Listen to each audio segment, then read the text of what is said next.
Hello, this is Sheena from Be Seen, and today we're with Frederica Siren, who is the owner of greenmom.com. Frederica has her own homestead here in San Diego, and I thought we would spend just a few minutes talking about what it's like to have your own live vegetable patch, grow your own vegetables, have your own chickens, and really live off the ground. Welcome, Frederica. Thank you. So tell the audience, what is it like to have your own homestead? How did you develop this, and how do you maintain it on a daily basis? Well, this actually came about because me and my husband, we discussed it for like 2 years and dreamed about having a homestead. We're going to grow our own food and provide our children with the best thing we can. And actually 8 months ago, we actually started this, and it took 2 months to build everything in this homestead. And we actually ripped out the back side of our garden, the front side, and the side of our house, and we moved in some chickens. And five of them, right? Yes, 5 of them. Actually, it was 4, and then one more joined the crew. And it was a lot of work, and I actually had some moments when I went, what have I done? But now I think it is the coolest thing in the world, because I literally have always a filled pantry. I'm never out of food. Even if I don't have pasta or rice or something like that, I always have something to eat in my house. And that's the best part. So what about on a day-to-day basis? I mean, we've got so many fruits and vegetables here. It's like having a brand new, a whole new set of children, I would assume. Yes. So what's the day-to-day maintenance like? Well, it all depends. Sometimes it's more, sometimes it's less, depending on the weather. When we had all this really heavy rain here in San Diego, oh my God, it was so much work, because we had to go out and cover everything in plastic. Because, the plants can only take so much rain before they, float away.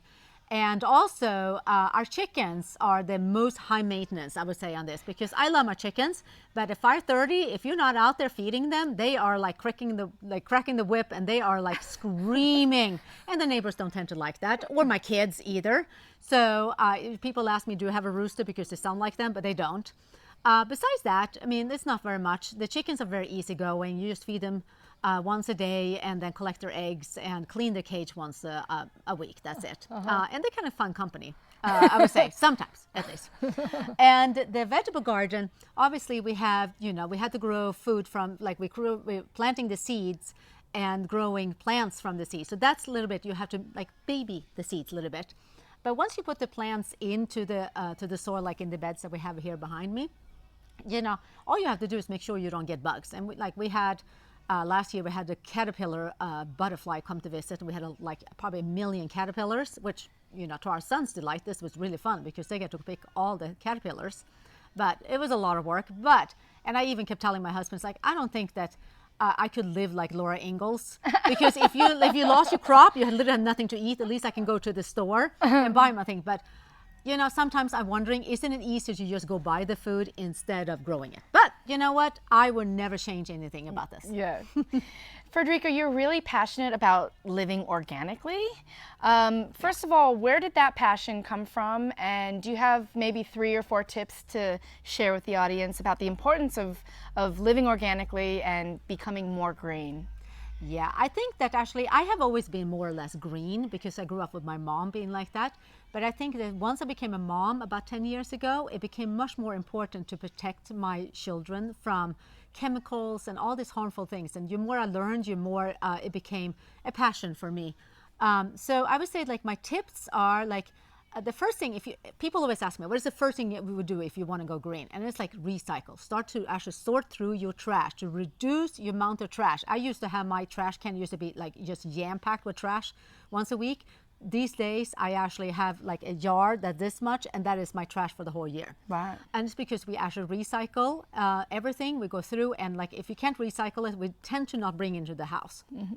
That's the first one. And the second thing is to compost all the food scraps. So we don't throw any food away. That goes either to the chickens or to our compost with our worms. And that will provide beautiful nutrients that we can put in the garden. So again, it's a win-win situation. And then the third one will be actually get your kids involved. It's really, really important to get your kids involved, because they're the ones going to lead this world one day. Yeah. And the best survival skills you can ever teach your child is to go green, and to how to grow things. And on that note, you have 3 gorgeous children. How do they participate in making this green garden and picking the vegetables and preparing the food? They just love being part of the garden. They think it's really fun.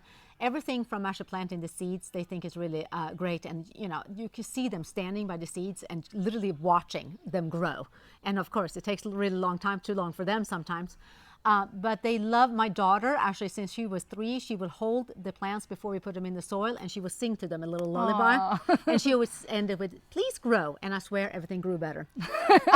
And they love also to to harvest the vegetables. It's really fun for them. Like when the first potatoes came up, and we waited months for those potatoes to come up, and I even doubted that we're ever going to have potatoes. When my son saw the potatoes, he was like screaming and being so happy because he was so excited. And now, today we harvested almost all the potatoes in our garden, and my son was evidently saying that this was the most fun he ever had.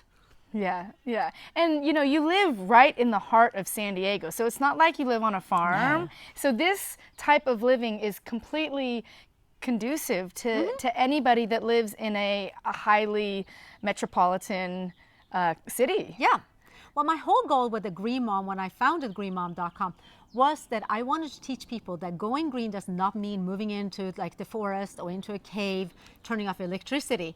It actually just means that you have to take some few steps to go green. And it's completely possible to do this in an urban setting because I prove that I can do it. Yes, right, right. So those first few steps, I mean, we have greenmom.com and you've got a lot of information on there. But if you had 3 steps that you can tell people that they can do today to start a homestead at their house, what would that be? Well, just have a couple of pots and start growing something. Actually, potatoes grow really great in pots, and they're really easy to grow. So start with something like a vegetable that you eat. That's most important.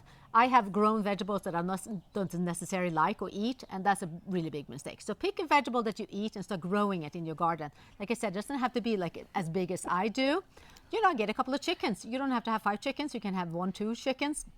Generally, they like company, so 2 chickens is the minimum you would do. Doesn't anyone like company, right? Exactly.